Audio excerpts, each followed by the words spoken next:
yoki bu yerda ekanligini bilmagandim. Oyijon, sen unga nikohing haqida aytib berding, shunday emasmi? Yo'q. Nima? Hozir u do'stlarining ishlari bilan juda ham band. Men uni ko'proq tashvishga solishni istamayman. Ishonching komilmi? Bo'lajak ering allaqachon Minervaga yetib kelgan yoki oxir-oqibat buni bilib oladi. Men u bilan qirolning buyrug'i bilan uchrashishga rozi bo'ldim. U bilan uchrashganimdan so'ng darhol taklifni rad etaman.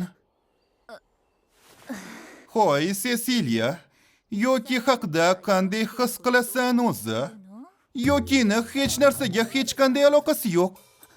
Baribir, iltimos, meni ruxsatimsiz unga bu haqida aytmang. Ha, demak senda nimadir bor. Siz adashyapsiz, men shunchaki ahmoq. Agar uni hech narsaga aloqasi bo'lmaganda nikoh shartnomangni undan sir saqlamagan bo'larding.